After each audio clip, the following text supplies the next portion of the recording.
Olá, meus queridos, aqui quem fala é Hernandes Santos, sou pastor, sou professor no Instituto Sabedoria e Graça e é disso que venho falar de você agora. Tem muita gente que tem muita vontade de fazer teologia, de concluir um curso em bacharelado em teologia de 2, 3, 4 anos e etc., mas é muito difícil.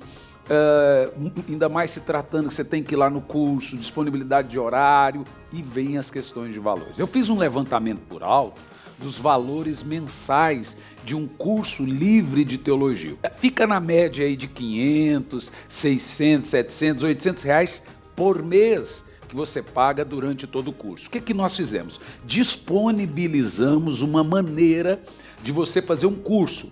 Eu dou essas aulas no sistema EAD, o curso está todo ele pronto, são 2 anos de disciplina, ou seja, você faz 1 ano e depois tem que fazer uma rematrícula para o próximo ano, no caso 2 anos de disciplina, com conteúdo de bacharel em teologia. Olha o valor que você paga anual no curso, são 2 anos. R$460. Eu já vi gente terminar o curso em 3 meses, 4 meses, etc. Aí você abre a matrícula para o 2º ano do curso. São 2 anos com conteúdo de bacharel em teologia. É R$460 ano, entendeu? Por ano. Gente, R$460 não equipara a parcela mensal de um curso comum livre em teologia. Um curso comum livre em teologia, a média é de 500 para mais por mês. Então você vai fazer R$460 o curso e eu estou dando a aula para você com conteúdo de bacharel em teologia com o sistema EAD. O que é sistema EAD? A gente tira tudo aquilo que é pormenores e vai direto ao ponto. Então tem aula de 1 hora, tem aula de meia hora, tem aula de 15 minutos, tem aula de 20 minutos. Ou seja, tem todas as aulas da teologia sistemática e o certificado chega na sua casa se formando no Instituto Sabedoria e Graça. O que você pode fazer agora? Você vai entrar no site sabedoriaigraca.com e você vai se inscrever no curso, passa o seu cartão.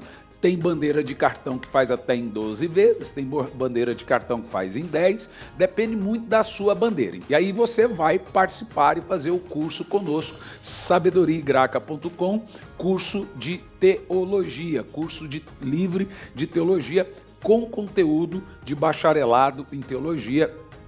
É fantástico, né? A cada 3 meses tem um sistema de provas. Eu mesmo eu mesmo preparei as provas para você e aí você está formado em teologia aí. Se você for bastante rápido, aproveita que esse monte de lockdown que o pessoal está fazendo e fica em casa estudando teologia. Vai ser muito bacana ter você como aluno, tá bom? Então, espero você como meu aluno no Instituto Sabedoria e Graça. Entra no site sabedoriaigraca.com. Que Deus te abençoe.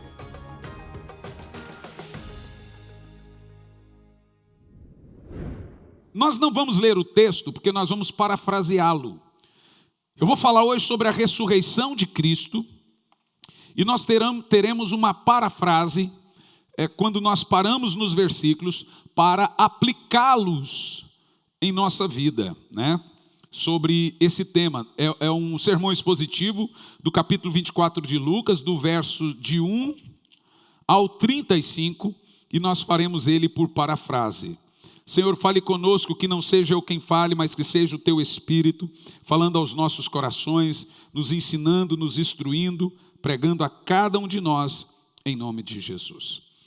Irmãos, as melhores notícias que o mundo já ouviu vieram de um túmulo vazio. De um túmulo vazio de Jesus. A história da Páscoa, nós tivemos a Páscoa até esses dias, ela não termina num funeral, mas ela termina com festa. O túmulo vazio de Cristo foi o berço da igreja. Nós pregamos um Cristo que esteve morto e está vivo, e não um Cristo que esteve vivo e está morto como demais outros pseudos deuses. A morte é o rei dos terrores, ela domina, ela chefia, mas Cristo é o rei dos reis. A morte foi vencida na morte, ela foi vencida na ressurreição, Então ela foi vencida por Jesus. Jesus matou a morte. Ele agarrou o aguilhão da morte. E a Bíblia diz que a morte é o último inimigo a ser vencido, será jogada no lago de fogo. A morte é um espírito, o espírito do pecado. Os homens morrem por causa do pecado daquele corintiano chamado Adão. Se não fosse Adão, a gente não morreria. Mas os homens morrem por causa do pecado original. A ressurreição de Cristo é a demonstração do supremo poder de Deus. A Bíblia Sagrada nos ordena a pregar constantemente sobre a ressurreição de Cristo. Em Hebreus capítulo 6, dos versos de 1 em diante, nos mostra que a ressurreição dos mortos é um dos 6 fundamentos da fé cristã e deve ser ensinado e pregado. A primeira coisa que eu quero mostrar a você é a importância da ressurreição de Jesus. A ressurreição de Jesus é uma das fraudes mais maldosas da história, ou então o acontecimento mais extraordinário. Com isso eu estou dizendo que a ressurreição de Cristo e o cristianismo permanecem em pé ou caem juntos. Ou nós estamos diante da fraude mais bem elaborada de todos os tempos, ou nós estamos diante do fato mais poderoso e extraordinário de todos os tempos. Igreja e ressurreição permanecem juntos ou caem juntos. Sem a ressurreição de Cristo, o cristianismo não passa de uma religião vazia, sem esperança, um museu de relíquias do passado. Você já parou para pensar que em algumas religiões tem um Cristo na cruz, e ele está no meio, no centro de um monte de outros demais santos, mas dos demais santos, só o Jesus está morto e os outros estão vivos? Quem parou para meditar nisso já? Jesus está morto e os outros estão vivos. Mas a imagem que nós temos de um cristianismo não é de um Jesus morto na cruz, é de uma cruz vazia. Porque quando nós olhamos para a cruz vazia, nós temos a mensagem que lá está só o lenço da sua roupa, porque ele ressuscitou. Sem a ressurreição de Cristo, o cristianismo seria o maior engodo da história, a maior farsa inventada pelos cristãos. Os mártires teriam morrido por uma mentira, e uma mentira maldosa de que teria o Salvador do mundo. Mas de fato, e nós vamos comprovar hoje algumas coisas sobre isso, Cristo ressuscitou num domingo como esse. E a grande diferença entre o cristianismo e as demais religiões do mundo é que o túmulo de Jesus está vazio. Se você vai no túmulo de Davi, lá está, aqui estão seus restos mortais. Se você vai no túmulo de Gandhi, aqui estão seus restos mortais. Se você vai no túmulo de Buda, Mahoma ou Maomé, estará escrito, aqui estão seus restos mortais. Se você vai no túmulo de Confúcio, de Mesmer, de Marx, aqui estão seus restos mortais. No túmulo de todos os grandes poderosos em nomes do mundo, lá estão seus ossos. Mas se você vai no túmulo de Jesus, lá está escrito, ele não está aqui. Ele ressuscitou. Nós vivemos um Deus vivo. Nós cremos num Deus vivo. Nós cremos e vivemos porque a nossa fé se baseia na primícia da ressurreição. Nossa fé se baseia no mais alto conhecimento dela, que é o fato de que Cristo ressuscitou. E ao ressuscitar, ele venceu a morte, matou a morte, e a Bíblia, o apóstolo Paulo diz, onde está a morte? A sua vitória. Ele foi vencedor e triunfou. Ele está vivo pelos séculos dos séculos dos séculos. Em segundo lugar, a evidência da ressurreição. A ressurreição de Jesus é um fato histórico. As tratativas do adversário tentam mostrar o contrário. Disseram que Jesus não chegou a morrer na cruz ao ser colocado no túmulo. Ele teve uma parada cardiorrespiratória e reanimou-se e não o ressuscitou. Disseram também que os discípulos roubaram seu corpo, você sabe da história.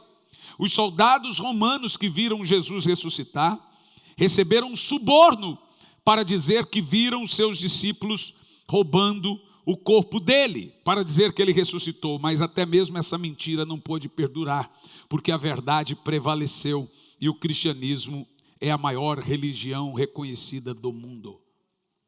Crer na ressurreição é a maior verdade do mundo. A Bíblia Sagrada nos ensina isso. Disseram que as mulheres foram ao túmulo errado. Essas foram as verdades da época. Mas nós temos na Bíblia algumas coisas que comprovam historicamente que Jesus de fato ressuscitou. A Bíblia diz que Jesus apareceu a Maria Madalena, foi a primeira. E aqui temos uma mensagem. Quem era Maria Madalena antes de conhecer Jesus? Quem sabe? Ela era o quê?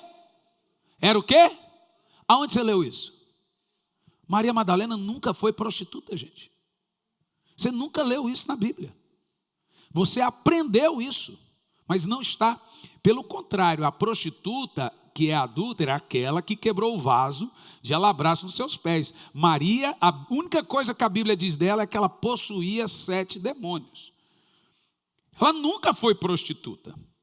Colaram isso nela porque ela rivalizava com o mito da Maria, mãe de Jesus. Isso está na história. Então nunca mais diga que Maria Madalena era prostituta. Por favor, você nunca leu isso em nenhum lugar da Bíblia. Mas eu sei que virou um entendimento popular. Mas o que importa é a Bíblia Sagrada. Maria Madalena foi a primeira, e aqui temos uma mensagem importante, da importância que Deus dá para o ministério feminino na igreja. Esse pastor aqui gosta de investir nas mulheres, tá? E brigo por isso. Mas, nós não só a Maria Madalena, mas também a todas as demais mulheres. A Bíblia também diz que depois de aparecer para as mulheres, ele apareceu a Pedro. Primeiro as mulheres, depois as crianças, depois os homens. Depois aos 2 discípulos no caminho de Emaús, aos apóstolos sem Tomé, depois aos apóstolos com Tomé, aos 7 apóstolos no mar da Galileia, a uma multidão de 500 irmãos, a Tiago, a Paulo, a Estevão, a João, na ilha de Pátimos. Então nós temos comprovações históricas da ressurreição de Cristo após a sua morte. Temos também a proclamação dos discípulos. O célebre sermão de Pedro no Pentecoste versou para que não houvesse dúvida sobre a ressurreição de Jesus. Em Atos 2, esse Jesus que vós matastes, Deus o Pai o fez Senhor e Cristo, ressuscitando dos mortos, e nós vimos a sua ressurreição. Se Cristo não tivesse mesmo ressuscitado, bastaria ter apresentado o corpo morto de Jesus à multidão, e o cristianismo teria sido esquecido naquela manhã. A maneira mais fácil de matar o cristianismo era mostrar o corpo morto de Jesus. Mas ninguém conseguiu fazê-lo, porque ele de fato ressuscitou. E o cristianismo se tornou tão poderoso por causa dessas aparições dele após a sua ressurreição. Nós temos também a ressurreição de Jesus como um fato psicológico. Os discípulos, então, acuados de medo, desânimo, pessimismo, foram poderosamente transformados. Tornaram-se ousados, valentes, poderosos no testemunho. Enfrentaram ameaças, açoites, prisões, morte, martírio, sem jamais recuar. Se Jesus não tivesse recuado, não havia coragem nos discípulos para proclamar o evangelho, pois todos eles estavam acuados. Pedro mesmo tinha desistido do ministério. Jesus ressuscita e vai atrás dele. Eles não teriam morrido por uma mentira. Eles morreram, deram a sua vida como mártire, porque eles viram o Jesus ressuscitado atravessar a parede. A mudança dos discípulos, então, psicológica, é uma prova incontroversa da ressurreição de Jesus. A ressurreição de Jesus também é um fato sociológico. Uma igreja cristã foi estabelecida sobre uma rocha dessa verdade incontestável. A igreja católica costuma usar um argumento de que o Pedro teria sido o primeiro papa. E a igreja católica crê no apostolado, mas só de um. O Papa é o Vigaris Filii Dei, vigário de Deus. A palavra vigário significa substituto. E eles creem que o Papa é o substituto de Jesus. Mas o vigário é o Espírito Santo. Quando Jesus foi, ele não deixou um pastor, um Papa, ele deixou o Espírito Santo. Ele é o vigário de Deus. Ele também é chamado de pontífice, a ponte entre nós e Deus. Mas Jesus diz que ele é a ponte. Ele é o caminho entre nós e Deus. A igreja católica também, ela tenta nos ensinar de que Pedro seria o primeiro papa, porque Jesus olhou para Pedro e disse: Pedro, tu és pedra, e sobre esta pedra edificarei a minha igreja. Mas o termo do grego ali não está assim. Jesus disse: Pedro, tu és Petros. Petros no grego é pedra pequena. E Jesus olha e diz: e sobre esta Petra é pedra grande. Jesus diz: Pedro, tu és uma pedrinha, e eu a Petrona. Sobre esta pedra, ele edificaria a minha igreja. Jesus edificou a sua igreja sobre ele. Em Hebreus capítulo 1 diz que todo o fundamento da fé cristã começa com Jesus e não com o homem. Jesus é o início da nossa fé. Os homens devem ser respeitados. Jesus venerado, honrado. Quem entendeu o que eu disse? Então, sobre essa rocha nasce o cristianismo. Gente de todas as nações, raças, línguas, povos, unem-se e uniram em torno dessa verdade suprema de que nós servimos a um Deus que está vivo. Esteve morto, mas reviveu. O túmulo vazio de Cristo é de onde nasce a igreja. Se você não crê em um túmulo vazio, você não pode pertencer ao cristianismo.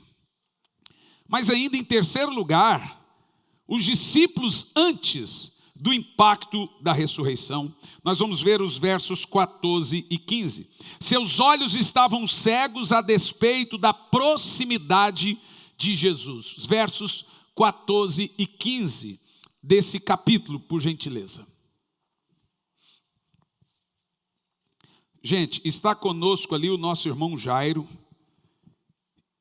Obrigado, Jairo. Eu tinha muita preocupação com Jairo com Covid, por causa, apesar que a diabetes dele é bem controlada, mas ele passou, não foi para o hospital, e isso nos trouxe uma alegria muito grande. Agora estou esperando, mas já está chegando sua hora de ser vacinado, né, Jairo? Viu? Do pastor Lorival é daqui 15 dias, né, pastor Lorival? Ano que vem? Ah, tá bom. Sei, vai nessa. Vamos lá. E iam dialogando sobre os fatos recentes e acontecidos. Verso 15. Enquanto trocavam ideias, eu acho interessante essa linguagem, não acho que eles disseram, não estava isso não. Enquanto trocavam ideias e discutiam, o próprio Jesus, gente, se aproximou de ambos e começou a conversar com ele. Imagina, os discípulos no caminho de Emaús, nós não temos aí alguns relatos a mais que isso, mas eles estavam falando e dizendo: poxa, ele morreu e tal, e agora como é que vai ser da nossa fé? De repente Jesus aparece e começa a caminhar com eles e começa a conversar. Quando ao raiar do dia: Senhor, está tarde, fica conosco. Então foram partir. Quando ele foi partir o pão, na hora do jantar, diz a Bíblia que eles reconheceram que era Jesus. Ele já estava glorificado. E então Jesus foi embora. Aí eles começaram a chorar. Já imaginou essa cena? Há muitos anos atrás a minha avó cantava: 2 discípulos no caminho de Emaús iam falando a respeito de Jesus. Um viajante dele se aproximou, não perceberam que era um meigo Salvador. Eles falavam a respeito de Jesus. varão profeta, que foi poderoso em obras, diante de Deus e todo o povo. Aleluia, esse Jesus ainda hoje nos conduz. Fica conosco, nosso amado e bom Jesus. Fica conosco pelo seu imenso amor, como os discípulos te pediam no caminho de Emaús. Fica conosco, nosso amado e bom Jesus. Joel e Jonas. E esse foi um encontro marcante. Muitas vezes nós caminhamos pela vida vencidos, como se a morte tivesse a última palavra, entristecidos. Quando recebemos um diagnóstico desfavorável, ficamos cabisbaixos e caminhamos pelas estradas da vida, como aqueles discípulos no caminho de Emaús estavam tristes. Embora Jesus está perto, a gente ainda não consegue perceber, como os discípulos do caminho de Emaús não perceberam que Jesus estava ao seu lado. Às vezes Jesus vem ao nosso encontro, como foi o encontro dos discípulos no mar da Galileia, mas pensamos que ele é um fantasma, lembra? Jesus vem andando sobre as águas e eles gritam, é um fantasma. Ficamos cheios de medo. Nós precisamos ter a sensibilidade que não caminhamos sozinhos, que não andamos sozinhos e que Jesus sempre estará ao nosso lado. Eu estava uma certa feita em um lugar. Meu filho estava desenganado dos médicos, com 4 anos de idade, com uma pneumonia múltipla, um derrame pleural, teve uma parada cardiorrespiratória, e eu estava andando no calçadão de Brasília, depois de chorar muito e orar a Deus pela vida do meu filho, um mendigo topou comigo. E ele olhou para mim, bateu a mão no meu ombro e disse, tudo vai ficar bem. Eu tomei um susto. Ele disse, quer que eu caminhe com você? Eu falei, não precisa. Ele, tudo bem. Eu devia ter dito sim. O mendigo sumiu. Eu tenho quase certeza que aquele mendigo era Jesus. Nós topamos com Jesus todos os dias. Ele aparece em sonhos para nós. Ele aparece em palavras, em textos bíblicos, até em filmes. Eu preciso que vocês assistam The Chosen. Ele aparece para nós constantemente, através das pregações, dos cânticos, de bons amigos, porque tem amigos falsos. Mas Ele está sempre do nosso lado, nos caminhos da vida, nós não estamos sós. No versículo 25 do capítulo, seus olhos estavam tapados a despeito, mesmo a Escritura dizendo que Jesus iria ressuscitar. Então lhes admoestou Jesus, ó tolos de entendimento e lentos de coração, para crer em tudo quanto os profetas já declararam de vós. Jesus está dizendo, vocês deveriam esperar a minha ressurreição, porque está nas Escrituras. Vocês deveriam contar com essa ressurreição. A incredulidade, gente, coloca venda nos nossos olhos.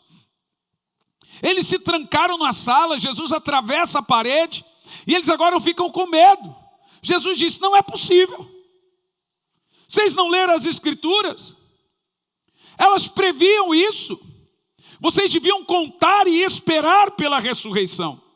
Jesus abre as Escrituras e expõe para os discípulos o que ela dizia sobre ele.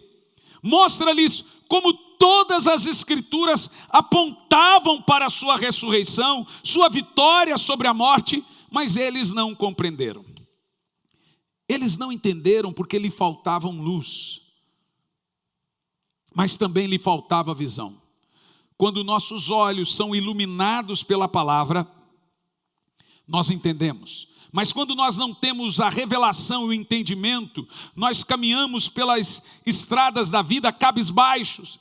achando que a morte é mais forte que a vida e que o mal é mais forte do que o bem. Nós estamos tristes nesses dias, porque não aprendemos a confiar em Deus, mas se você ler a Bíblia, você vê que tudo vai ficar bem.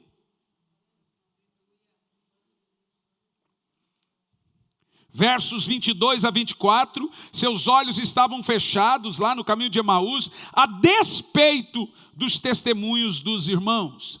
É verdade também que algumas mulheres seguidoras conosco nos assustaram. Eu vejo os discípulos no caminho de Emaús, naquele diálogo. Porquanto foram de madrugada ao sepulcro. Continua. Mas não encontraram o corpo de Jesus. Eles estão falando isso para quem? Para Jesus, que eles ainda não reconhecem.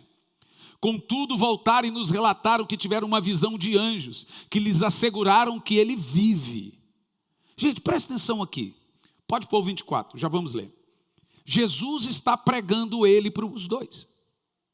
Primeiro ele abre os textos, as escrituras, e mostram o que as escrituras falam. Jesus está dizendo para os dois discípulos, ele ressuscitou, gente. Aí eles falam, realmente nós ficamos assustados, as mulheres falaram isso, mas não tem mais. O próprio Jesus está pregando. E aí nos traz um exemplo de qual deve ser a nossa mensagem. Se ele está nos dando testemunho de como devemos pregar.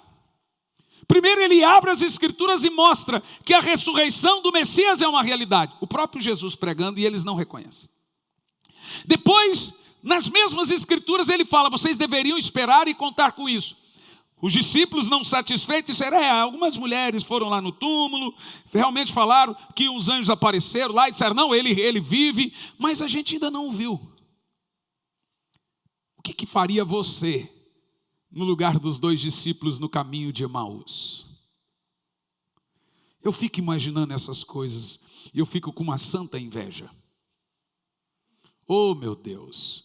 No verso 24 diz, de fato, alguns outros seguidores entre nós foram ao sepulcro e encontraram tudo exatamente como as mulheres lhe haviam informado, porém não vimos ele. Aqueles discípulos, gente, já tinham várias evidências, os dois discípulos, da ressurreição de Cristo. O próprio Jesus deu as evidências. Nas escrituras, eles tinham as evidências do testemunho das mulheres, do aparecimento dos anjos, e ainda assim estavam com medo. As promessas de Jesus de que morreria e ressuscitar ao terceiro dia. Eles tinham as evidências do túmulo vazio. As mulheres viam-no ressuscitar. Os anjos deram testemunho da sua ressurreição. Alguns dos discípulos já haviam visto o túmulo vazio, mas eles ainda estavam carregados de dúvidas. No versículo 21, por favor, do capítulo.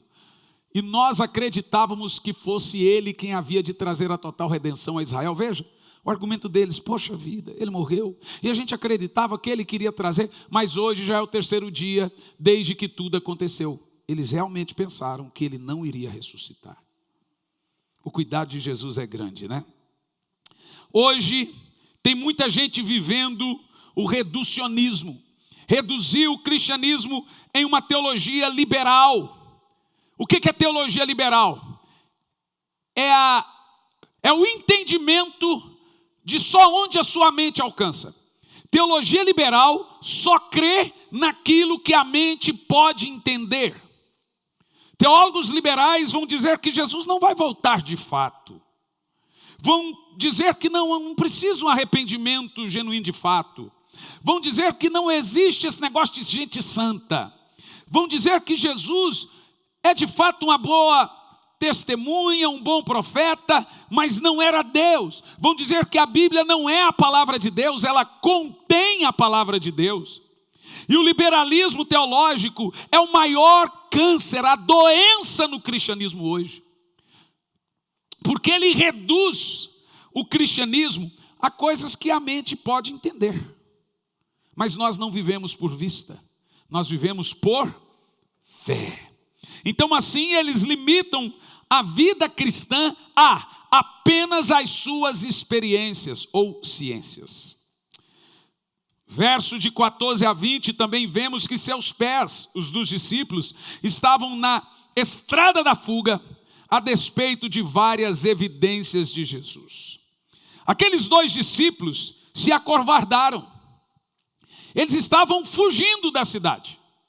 Provavelmente eles ficaram até completar os 3 dias para ver se ele ia ressuscitar de fato. Como eles não viram a ressurreição, mas assim como Jesus foi atrás de Pedro, ele foi atrás dos 2, foi atrás dos outros, foi atrás também dos 500 e também das mulheres. Como Jesus gosta de insistir com a gente. Também como ele não desiste de nós. Se Judas não tivesse se matado, talvez ele teria ido atrás de Judas. Provavelmente. Porque Jesus não desiste de ninguém. Os discípulos no caminho de Emaús desistiram de tudo. Desistiram do discipulado, desistiram de crer, desistiram da caminhada da fé, botaram o pé na estrada da dúvida. Pois é, imaginávamos que ele iria ressuscitar, mas ele não ressuscitou. Passaram da fé para o ceticismo, da incredulidade, desistiram de Jesus. Tem muita gente que tem a sua vista enublecida, escurecida por causa das dores do ministério. O ministério está aí, gente, ele fere. A gente recebe notícias que não esperávamos no ministério. Pessoas desistem de andar com você. Pessoas que você amava. Por isso que Jesus disse: Pedro, tu me amas. Se você me ama, apacenta a minha igreja. Ele não disse para você amar o povo para apacentar o povo. Ele disse que o amor que você tem pelo povo não será suficiente para continuar pastor. Ele disse: você tem que me amar para continuar pastor, senão você não fica.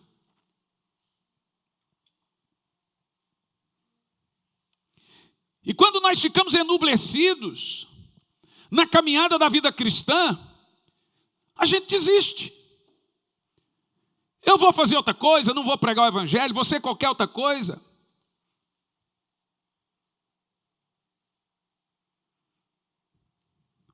E não é só aqui. Se eu fosse receber tudo que a igreja, de pastor que está triste, angustiado e não quer mais pastorear, nós teríamos mais de 150, 200 igrejas. É na Europa, é nos Estados Unidos. Pastor, o senhor não tem alguém para assumir minha igreja? Ele falou: meu querido, você está doido aí.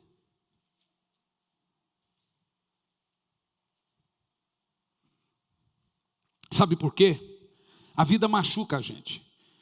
E se a vida machuca, o ministério ainda mais. O que tem de pastores se matando, pastores desistindo do ministério, se suicidando. E tem uns que ainda são homens e falam assim: para eu não me matar, para o meu casamento não ficar destruído, eu vou entregar a igreja. Em certo ponto estão até certos. Ferido não pode pregar. É ou não é? Ele tem que se tratar primeiro. Não é verdade? Mas nós temos aqui 2 discípulos desistindo. E aqui vai uma palavra para todos os homens e mulheres de Deus que pensam em desistir. Jesus não desiste de você.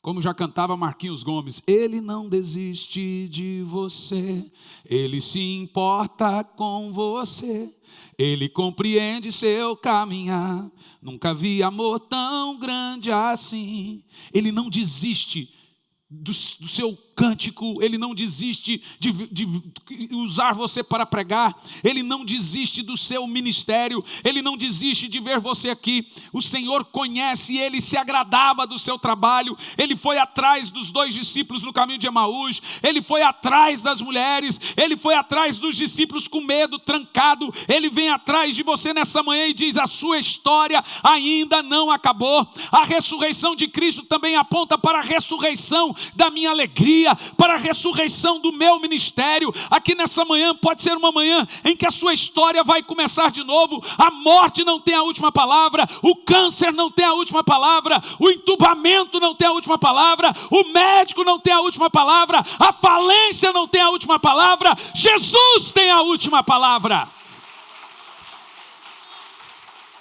E vai por mim, irmão. Você já desistiu, mas Jesus não desistiu. Ele não precisa de você, mas Ele conta com você.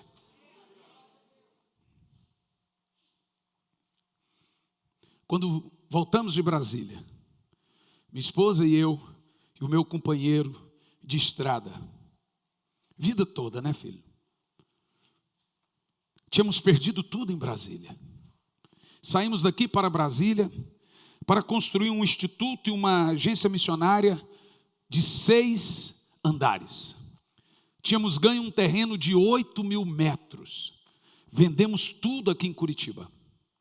Pegamos a estrada e fomos para Brasília construir tudo. Chegando lá, vendemos tudo. Com o dinheiro que tínhamos, aplicamos para começar a obra em projeto. O governador na época era o Arruda. Ele decidiu perseguir igrejas. E os terrenos que, segundo ele, estavam ilegais, em outras palavras, não tinham alvará e etc., ele tomou todos. Nós tínhamos ganho esse terreno. E ele estava em fase de escrituração. Nós perdemos tudo da noite para o dia.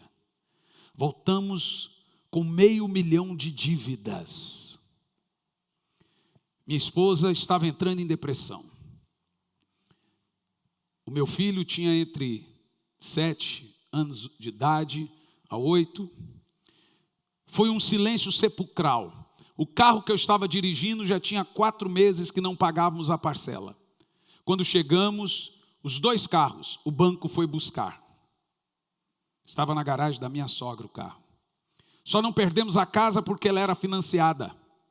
Também estava atrasada. Mas não pode tirar alguém de dentro de casa. Para mim, era como se fosse o final do meu ministério. Aquilo que tanto sonhamos, pregando em estádios, pregando em tantos lugares, estávamos sendo perseguidos por pessoas que trabalharam do nosso lado, não tinha dinheiro nem para nós. Pessoas nos ligavam cobrando, e eu nunca mudei o telefone, fomos pagando todas as dívidas, não tínhamos nome para tirar um carro. Uma amiga que é juíza, foi lá e tirou um carro para mim, que eu estava sem carro. Tudo aparentemente tinha acabado. O que eu fiz? Reuni parte da nossa equipe. Deixamos gente magoadas aqui em Curitiba. Nossa família, minha esposa e eu, meu filho, já não conversávamos com a família da minha sogra, com ela, com cunhados. E ficou uma rachadura de ferida. O que eu fiz? Me reuni numa chácara, em São José dos Pinhais. Levei a família dela, eu e parte de nossa equipe missionária, e ficamos ali 3 dias orando e jejuando. O pastor Luciano Subirá foi lá e pregou para a gente, e houve uma reparação de altar. Nos perdoamos e fizemos um pacto de, com muita dificuldade, começar tudo de novo. Começamos de novo. Com dívida, mas começamos. Logo os convites voltaram a surgir. Logo Deus foi nos permitindo ir de novo para a estrada. E em algum tempo, todas as dívidas foram pagas. Sabe por quê? Aquilo que parece para você que é o fim, é só o começo de tudo. Nós vivemos muitos recomeços, muitas ressurreições na nossa vida. Quantos casamentos aqui essa manhã dizer, agora não tem mais jeito. A coisa está indo por um jeito que vai ficar pior. Mas o Senhor tem aqui nessa manhã um domingo de ressurreição para você. Você pode viver ainda os melhores momentos do seu casamento. Quantas vezes eu falei para ela, não dá mais para a gente ficar junto. Nós vamos divorciar. Agora acabou. E a gente dizia, agora acabou. Mas aí eu lembrava daquele hino da harpa, se de dia a gente brinca, à noite a gente se ama. A grande verdade é que há muito amor envolvido, e ela dizia, não pode acabar assim. Tem muita lágrima nesse casamento. E hoje a gente nunca se amou em quase 20 anos de casamento como a gente se ama hoje. Deus pode ressuscitar e recomeçar a sua vida financeira, o seu casamento, a sua relação com seus filhos. E talvez nessa manhã a mensagem que fica para nós aqui dos discípulos do caminho de Emaús é justamente que Jesus vem para insistir, ou para ajudar você a insistir com a sua história. Levar você a não desistir de nada, porque Ele não desiste. Fui decepcionado de tal igreja. Você vai ser decepcionado até Jesus voltar. Gente decepciona a gente. Irmão, se você vem para a igreja por causa de gente, você sai por causa de gente. Se você vem por causa de Jesus, você simplesmente não sai. Toda pessoa que chega na igreja, hoje teve irmãos que foram recebidos, eu digo, eu te faço uma promessa, eu vou desapontar você. Eu não sou perfeito. Quando eu vejo alguém falando mal de mim, falo, que bom que ele sabe só isso.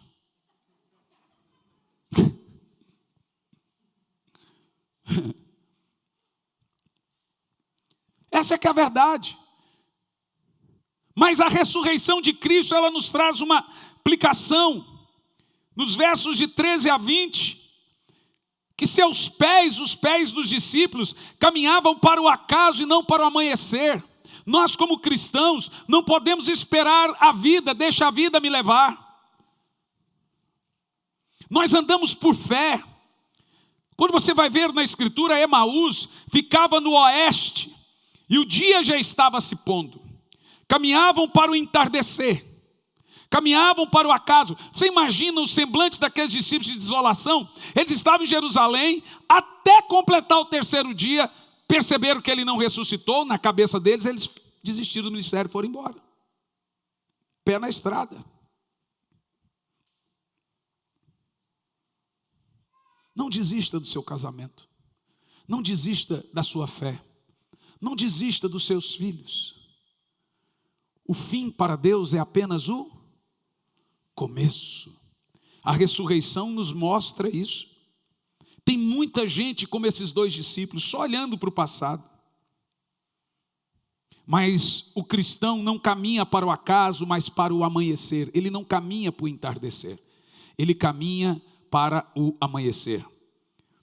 E eu gosto de dizer a você o seguinte: não se concentre nos problemas, mas nas soluções. Não se concentre na noite da dor, mas no domingo da ressurreição. A ceia é isso, gente. É nós nos lembrarmos que há esperança para a nossa dor, há esperança para os nossos piores momentos, há esperança para as piores notícias, há esperança para cada momento, porque Jesus venceu tudo e nos trouxe vitória na sua ressurreição. Também aprendemos, seus corações estavam tomados de profunda tristeza. Verso 17, por favor. Então eles lhe questionou: o que vos preocupa e sobre o que ides discutindo durante a vossa jornada? E eles pararam entristecidos. Você está entendendo o contexto? Eles estavam andando chorando, entristecidos, porque segundo eles Jesus não tinha ressuscitado coisa nenhuma, e Jesus para do lado deles. O que vocês estão conversando? Como Jesus é maravilhoso. Você pode ver o cuidado de Jesus na sua vida nessa manhã? Você pode ver Ele caminhando do seu lado? Lembra aquela música Passos na Areia, do Em Memória, Aguinaldo Timóteo? Um sonho que tive essa noite foi um exemplo de amor. Sonhei que na praia deserta eu caminhava com nosso Senhor. Ao longo da praia deserta, parece que eu sou um velho, né, gente? Fiz o Senhor me mostrar cenas por mim esquecidas de tudo que fiz nessa vida. E Aguinaldo Timóteo: Ele me fez recordar. Como é que é? Ao longo da praia deserta. Que isso, Eliane? Quantos anos você tem? Não sei não, hein? E aí a história da praia deserta é o seguinte: ele chora muito, porque ele vê só 2 passos na areia e ele está sozinho. Mas aí Jesus aparece para ele e diz: ei, para! Os passos na areia que você vê não eram seus, eram meus. Porque enquanto você caminhava na praia deserta, eu estava lhe carregando no colo. Você pensa que você está de pé até agora por causa de você? Ai, não sei de onde eu encontrei força. Eu sei, do Cristo ressurreto que está andando do seu lado. Irmão, olhe para mim, cada um de vocês.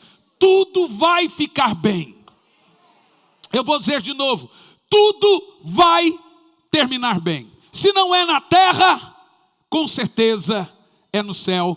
mas o nosso destino não é um túmulo vazio, é a glória. Nós não estamos caminhando para 7 palmos embaixo da terra, nós estamos caminhando para a glória. Essa depressão sua vai passar, essa angústia sua vai passar, esse momento triste vai passar, porque assim como ele ressuscitou e foi atrás dos 2 discípulos, e eles, diz assim, queimava o nosso coração quando ele falava. Jesus estava pregando e o coração das pessoas queimavam. Eu quero que o seu coração queime nessa manhã, porque o Jesus que caminhou com os 2 discípulos está aqui nessa manhã dizendo: tudo vai ficar bem, tudo vai ficar bem, tudo vai ficar bem.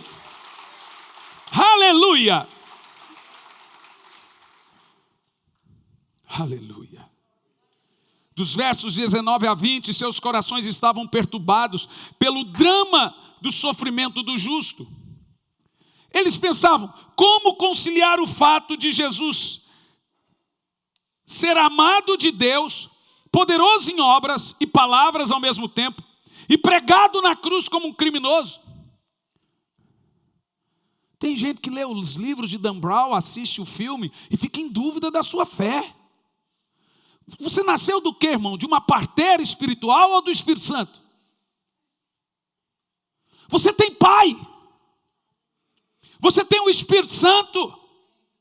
Você não pode duvidar de Jesus.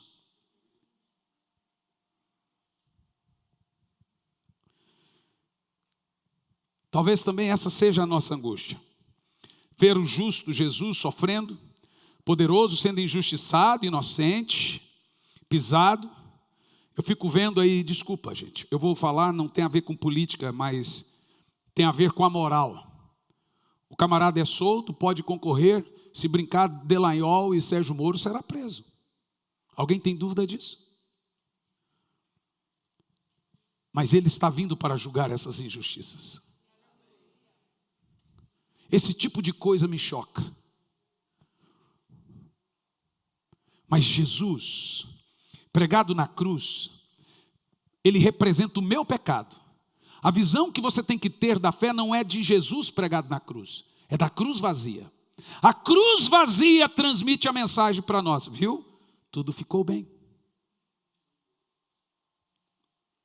A ressurreição é uma mensagem de recomeço e de poder de Deus para nós. Poder! Ele é poderoso para curar, Ele é poderoso para prover, Ele é poderoso para restaurar o seu casamento, Ele é poderoso para restaurar a vida sexual do seu casamento, Ele é poderoso para tirar o vício de dentro de sua casa, tirar o vício de seus filhos, Ele é poderoso para ressuscitar mortos e ressuscitar toda a sua história. Meu marido se foi, pastor, você vai vê-lo lá na glória, ele está melhor que você, então tudo ficou bem. Viu, Sheilinha? E essa é a nossa esperança. Seus corações estavam cheios de esperanças, frustradas. No verso 21 vimos isso. O caminho de Emaús representa para nós o caminho da desistência do discipulado. Não desista, irmão. É um momento perigoso para desistir. O caminho de Emaús representa o caminho dos sonhos desfeitos. É o caminho da esperança morta. É o caminho da falência de projetos. É o caminho daqueles que acham que não tem mais jeito. O que Pedro desistiu do ministério e disse? Vou pescar. Pronto. O cara está brigando. Eu vou ali no bar tomar um pingão. Quer saber de uma coisa? Fica falando sozinho, eu vou sair. Esse é o caminho de Emaús para muitos. Mas Jesus, ele vem atrás de você, você que me assiste, você que está nessa manhã, nesse tipo de caminho de Emaús. A minha mensagem para você é, como como o Espírito Santo ressuscitou Jesus dentre os mortos, hoje ele ressuscita seus sonhos, seu casamento, sua vida espiritual, seu ministério, sua história. Ele vem atrás de você e ele traz uma mensagem para cada um de nós nessa manhã. Para mim, é isso que importa. Dos versos de 26 em diante, nós temos o impacto da ressurreição. Versos 26 ao 31, e aqui nós concluímos. Jean, vem aqui para parecer que está terminando. Ora, não era imprescindível que o Cristo padecesse para que entrasse na sua glória? Pode continuar. Então, iniciado por Moisés e discorrendo sobre todos os profetas, você vê que Jesus está pregando. Explanou-lhes que a seu respeito constava em todas as Escrituras. Um Jesus missionário. E continua o texto. Ao se aproximarem do povoado para qual dirigiam, Jesus fez como quem ia continuar a caminhada e seguiu em frente. Ele estava fazendo missões. Ele está nos mostrando o que é pregação de boas novas. Porém, eles muito insistiram, rogando-lhe: fica conosco, pois é tarde e o dia já está chegando ao fim. Então ele entrou para ficar com eles. Jean, dá um sol maior aí, por favor. Vamos cantar uma música caipira. Essas tecnologias que até funcionar trava tudo. Divino companheiro, sua presença sinto logo ao vindo dissipar de toda sombra. Já tenho luz, a luz bendita do amor. Faz a segunda aí, Jean. Vamos.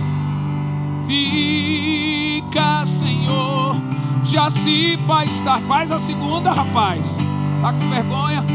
Tens meu coração para pousar. Faz em mim morada permanente. Fica, Senhor, meu Salvador. Se espiar, pensa que é caipira ser caipira. Ser caipira é moderno, gente. Agora preste atenção nisso, gente.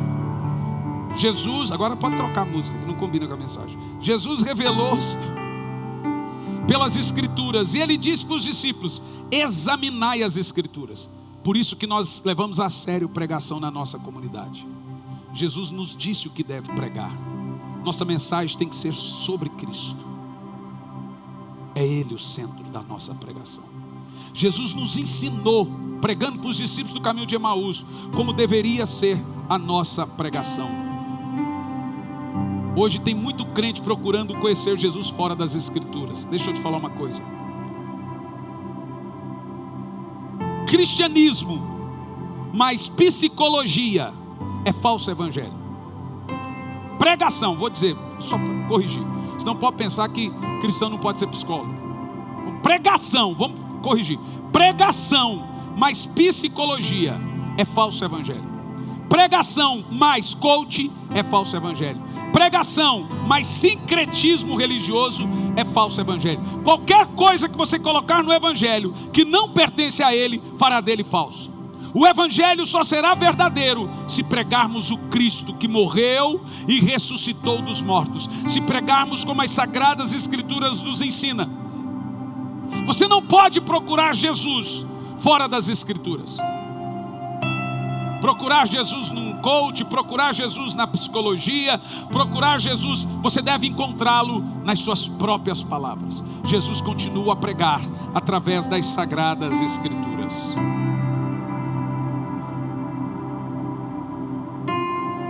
Aleluia. Aquela que eu gosto muito, a morte venceu e etc, etc. Fique em pé no seu lugar. Enquanto nós nos preparamos para cear, eu quero que você reflita um pouco o que você ouviu essa manhã sobre a ressurreição de Jesus, mas também a sua ressurreição, também a ressurreição do seu casamento, também a ressurreição da sua história. Às vezes, quando as coisas ficam difíceis para nós, é porque elas vão melhorar. A noite é mais escura antes de amanhecer. A tempestade é mais forte quando está prestes a passar. Tudo vai ficar bem. tudo vai ficar bem. Até a dor se tornará uma boa lembrança. E quando chegarmos na glória, encontraremos nossos entes queridos. Mas tudo vai ficar